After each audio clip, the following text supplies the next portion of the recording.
সকাল হলেই আমাদের মায়েদের একটা চিন্তা কি হয় যে আমার বাচ্চাকে কি স্কুলে টিফিনে দেবো। তো আজকে ভাবলাম একটু অন্যরকম কিছু দিই। ঘরে কিছুটা ওটস ছিল, তো ওটসটাকে একটু গুঁড়ো করে নিলাম এবং তার মধ্যে একটা ডিম ফাটিয়ে দিয়ে দিলাম।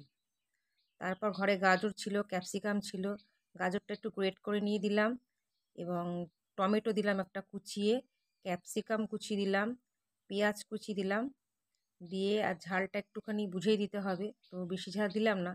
3টে কাঁচা লঙ্কা তার মধ্যে দিলাম, দিয়ে সামান্য নুন আর একটু কালারের জন্য যাতে একটু হলুদ হলুদ হয় তার জন্য একটু হলুদও মিশিয়ে দিলাম, দিয়ে আর তার মধ্যে দুধ দিলাম, দুধ দিয়ে ভালো করে ওটাকে মিশিয়ে নিয়েছিলাম। মেশাতে গিয়ে দেখি ব্যাটারটা তো বেশ ভালোই ঘন হয়ে গেছে, তো আর একটু দুধ তার মধ্যে অ্যাড করে দিলাম এবং ব্যাটারটা খুব ভালোভাবে আমি মিশিয়ে নিলাম। তারপর একটা ননস্টিকের কড়ার মধ্যে সামান্য পরিমাণ তেল দিয়ে কড়াটার মধ্যে তেলটা ভালো করে ঘুরিয়ে নিলাম। ঘুরিয়ে নিয়ে তারপর যে ব্যাটারটা আমি মিশিয়ে রেখেছিলাম সেই ব্যাটারটা দিয়ে দিলাম এবং চেষ্টা করলাম যাতে একটু গোল আকারে আনা যায়। দিয়ে তারপর ঢাকা চাপা দিয়ে দিলাম। একটা সাইড খুব ভালো করে কুক হয়ে যাওয়ার পরে খুন্তির সাহায্যে আমি উল্টিয়ে দিলাম যাতে উল্টো দিকটাও খুব ভালোভাবে হয়ে যায়। তারপর মিনিট 2 ভাজার পরে ওটাকে আমি তুলে নিলাম।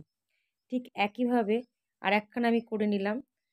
আবার ঠিক সেম একই পদ্ধতিতে আমি আরও একখানা অমলেট বানিয়ে নিলাম।